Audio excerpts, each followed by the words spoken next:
بسم اللہ الرحمن الرحیم والصلاة والسلام علی رسولہ الکریم وعلی آلہ وصحبہ اجمعین، اما بعد۔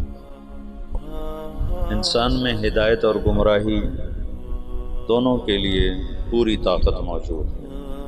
فَأَلْهَمَهَا فُجُورَهَا وَتَقْوَاهَا۔ باہر دو دعوتیں ہیں، ایک شیطان کی ہے فَبِمَا أَغْوَيْتَنِي لَأُزَيِّنَنَّ لَهُمْ فِي الْأَرْضِ وَلَأُغْوِيَنَّهُمْ أَجْمَعِينَ۔ اس نے بھی یہ نیت کی ہے کہ میں تمام انسانوں کو گمراہ کر دوں۔ اور دوسری دعوت انبیاء کی ہے جو خیر کی طرف ہے۔ الف لام را کتاب انزلناہ الیک لتخرج الناس من الظلمات الی النور، وہ کہتا ہے وَلَأُغْوِيَنَّهُمْ أَجْمَعِينَ، یہاں کہتا ہے لِتُخْرِجَ النَّاسَ مِنَ الظُّلُمَاتِ إِلَى النُّورِ۔ دونوں طرف مکمل تشکیل کے ارادے ہیں۔ اللہ تعالیٰ یہ چاہتا ہے کہ تمام بنی نوع انسان ظلمت سے نکل کر ہدایت پر آ جائے۔ شیطانی یہ چاہتا ہے کہ اجمعین، ایک بھی جنت میں نہ جائے، سارے جہنم میں چلے جائیں۔ یہ دو نظام اللہ کے رسول تک بڑے واضح تھے، اس سے پہلے تک، کہ جب گمراہی پھیلتی تو ایک نبی خالص اس کام کے لیے آ جاتا تھا، اس کو اور کوئی کام نہیں ہوتا تھا۔ اِنَّا أَرْسَلْنَا نُوحًا إِلَىٰ قَوْمٍ، کہ براہ راست ان کو اس کے لیے بھیجا جائے قوم کی طرف۔ وَإِلَىٰ عَادٍ أَخَاهُمْ هُودًا وَإِلَىٰ ثَمُودَ أَخَاهُمْ هُودًا وَإِلَىٰ مَدْيَنَ أَخَاهُمْ هُودًا وَلَقَدْ أَرْسَلْنَا مُوسَىٰ بِآيَاتِنَا۔ تو عیسیٰ علیہ السلام تک بڑی واضح اور کوئی خلط ملط چیز نہیں تھی کہ دعوت کے لیے مستقل داعی آتا تھا، وہ صبح سے شام اس کو اور کوئی کام نہیں ہوتا تھا۔ رب انی دعوت قومی لیلا ونہارا فقد ابلغتکم رسالات ربی اور نصحت لکم اور ابلغتکم وبلغ ما انزل الیک من ربک۔ جب اللہ کے رسول صلی اللہ تعالی علیہ وسلم تشریف لائے تو وہ بھی داعی بن کر آئے، وہاں بھی کوئی اشتباہ نہیں تھا۔ جب آپ چلے گئے تو امت کو دعوت کے لیے منتخب کیا گیا۔ اب آ کر معاملہ سنگین اور سخت امتحان ہو گیا کہ ایک طرف ان کے ساتھ وہ سلسلہ نہیں ہے جو انبیاء کے ساتھ تھا، وہ وحی نہیں، وہ عصمت نہیں، وہ غیبی نظام ایسا نہیں ہے۔ یقیناً نبی اور غیر نبی کا فرق تو ہوتا ہے۔ دوسرا، ان کے ساتھ ان کے معاشی مسائل، ان کے سماجی مسائل، ان کے عائلی مسائل، پھر سیاست بیچ میں آ گئی کہ اللہ نے حکومت دے دی، اقتدار دے دیا، حکومت کے اپنے تقاضے پیدا ہو گئے۔ قرن اول کے بعد عربوں سے علم منتقل ہو کر عجم میں چلا گیا کہ عرب جہاں بانی میں لگ گئے، ملک گیری میں لگ گئے، سیاست میں لگ گئے، علم سارے کا سارا موالی کے پاس چلا گیا۔ یہ جو آخری مفتی تھے، رئیس المفتین سعودی عرب کے شیخ بن باز رحمۃ اللہ علیہ، یہ عرب نہیں تھے، یہ موالی میں سے تھے، موالی میں سے تھے۔ وہ جو اس وقت کے خاندان آباد تھے یہ ان میں سے تھے۔ تو عبد الملک ابن مروان نے ایک دفعہ شعبی سے پوچھا کہ حجاز کا کون ہے مفتی؟ ان کا عطاء بن ابی رباح۔ کہا وہ عجمی ہے کہ عرب ہے؟ کہا عجمی ہے۔ موالی ہے کہ عرب ہے؟ کہا موالی ہے۔ کہا یمن کا کون ہے؟ کہا طاؤس یمانی۔ کہا وہ موالی میں سے ہے کہ عرب میں سے؟ کہا موالی میں سے۔ کہا شام کا کون ہے؟ کہا مکحول ہے۔ کہا تو اس کا مصر کا کون ہے؟ کہا حبیب بن کچھ ہے۔ اور خراسان کا کہا ضحاک بن قیس ہے۔ کہا عراق کا؟ تو شابی کہنے لگے میرے جی میں کہوں حماد، لیکن میں اس کے تیور دیکھ کے یہ سمجھ رہا تھا کہ اگر میں نے کسی غیر عرب کا نام لیا تو یہ مجھے قتل کر دے گا، تو میں نے کہا عراق کا ہے ابراہیم نخعی۔ تو تھا تو 19-20 کا فرق.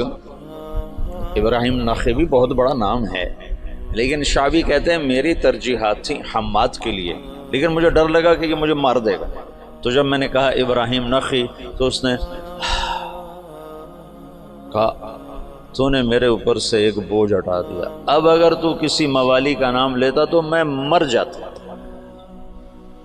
سبب کیا تھا کہ حکومت عرب کو ملی نا، تو وہ جیسے آج پیسہ عرب کو ملا تو وہ حفظ کرنا چھوڑ گئے، علم کی گہرائی ختم ہوتی چلی جا. حکومت سعودیہ نے حفظ کرنے پر انعام رکھا ہوا ہے، لیکن میں وہ حرمین میں ہے نا حفظ کے مکاتب، مدینہ میں بھی مکہ میں بھی، میں وہاں پھرتا ہوں دیکھتا ہوں تو کوئی عرب بچہ حفظ کرتا نظر نہیں آتا. حتیٰ کہ امارات والوں نے بڑا انعام رکھا ہے حفظ قرآن کا، لیکن کوئی عرب بچہ حفظ نہیں کرتا. وہاں بھی امارات میں بھی عجم کے بچے حفظ کر رہے ہیں. تو اب دعوت اس امت کا منصب تھا لِتَكُونُوا شُهَدَاءَ عَلَى النَّاسِ، سارے عالم کے انسانوں تک اللہ کا پیغام پہنچانا. لیکن اس کے ساتھ اتنی چیزیں اور شامل ہو گئیں کہ وہ روح، میں تو سید سلیمان ندوی رحمۃ اللہ علیہ نے جو مقدمہ لکھا ہے مولانا الیاس اور کے بارے میں جو کتاب لکھی ہے مولانا علی میاں رحمۃ اللہ علیہ نے، تو مولانا الیاس اور ان کی دینی دعوت، تو اس کے شروع میں سید سلیمان ندوی بہت بڑی شخصیت ہیں، انہوں نے مقدمہ لکھا ہے کہ اس امت کا اصل کام تھا دعوت الی اللہ، پر افسوس کہ 100 سال بھی نہ گزرے کہ امت اپنا کام بھول گئی. انہوں نے تو پہلی صدی میں ہی اس کو ختم کر دیا. اور کچھ ایسی بے وزن بات نہیں، وہ تو خیر بے وزن میں کا تبصرہ کرنے والا ہوتا کون ہوں، تو بہت بڑی شخصیت ہیں، ان کی بات بڑی تحقیق کے ساتھ اور بڑی محققانہ ہے، اللہ نے ان کو بہت کچھ نوازا تھا. تو وہ اسباب ایسے بنے کہ حکومت بھی آ گئی، سیاست بھی آ گئی، آپس کی لڑائیاں بھی شروع ہو گئیں اور دشمن بھی سر پہ چڑھ آئے ہیں.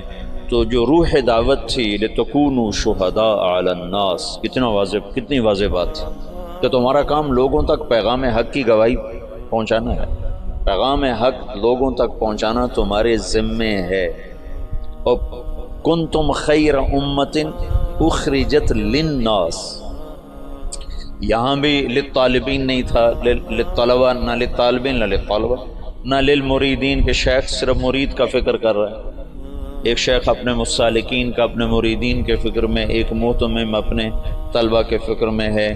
للناس، ایک بادشاہ اپنی مملکت کے فکر میں ہے. اخرجت للناس،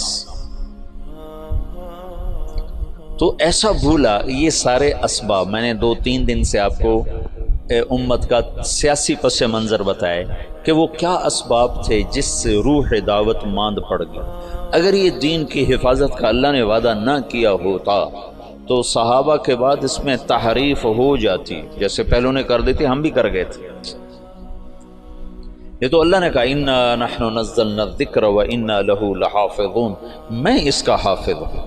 لہٰذا اللہ ہر صدی میں، ہر دور میں، یہ جو تاریخ دعوت و عظیمت مولانا علی میں نے لکھی ہے نا 8 جلدوں میں، یہ 800 جلدوں میں بھی لکھی جائے تو اس کا حق ادا نہیں ہو سکتا. گرچہ ان کا قلم جس مضمون پہ چلتا ہے اس کا حق ادا کرتا ہے، لیکن میں دیانتداری سے کہتا ہوں، میں بھی تاریخ کا چھوٹا سا طالب علم ہوں، اس پر 8 کی بجائے 800 جلدیں بھی مولانا علی میاں لکھتے اور وہ لکھنے کی طاقت رکھتے تھے، تو بھی میں دعویٰ کرتا ہوں کہ تاریخ دعوت و عظیمت کا حق ادا نہیں ہو سکتا تھا. ایسے رجال اللہ نے بھیجے، ایسے لوگ، عورتیں تک ایسی آئیں کہ جنہوں نے ہزاروں لاکھوں کی ہدایت کے سامان پیدا کر دیا. تو یہ اللہ تعالیٰ تجدید کرتا رہا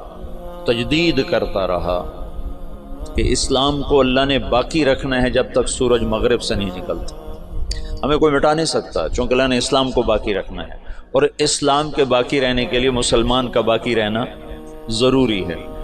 تو لہٰذا چاہے اس سے بھی زیادہ ایٹمی طاقتیں مسلمانوں کے خلاف ہو جائیں، اسلام کو نہیں مٹا سکتی. بلکہ عین ممکن ہے کہ چونکہ یہ امت بڑھاپے کا شکار ہے، اللہ انہی قوموں کو ایمان کی دولت نصیب فرما دے، جیسے 7ویں صدی میں اللہ نے تاتاریوں کے ساتھ کیا کہ 7ویں صدی میں مسلمان سیاسی طور پر ختم، اخلاقی طور پر پستی کا شکار. اب بوڑھے آدمی کو 100 بوتل خون کی لگا دو تو وہ جوان نہیں بن سکتا، اسے سونے کے کشتے کھلا دو وہ جوان نہیں بن سکتا. اس کی عمر ڈھل چکی ہے اور بڑھاپے کا علاج کوئی نہیں۔ اور ابن خلدون نے اپنے مقدمہ ابن خلدون میں لکھا ہے کہ جیسے فرد کی جوانی اور بڑھاپا ہوتا ہے، ایسے قوم پر بھی جوانی اور بڑھاپا ہوتا ہے۔ جیسے فرد کے بڑھاپے کو واپس نہیں لایا جا سکتا، ایسے ہی قوم کے بڑھاپے کو واپس نہیں لایا جا سکتا۔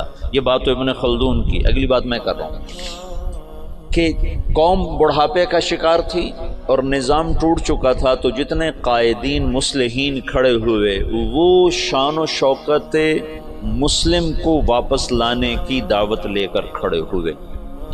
بوڑھے کو جوان کرنے کے چکر میں لگ گئے، بوڑھا تو جوان نہیں ہو سکتا۔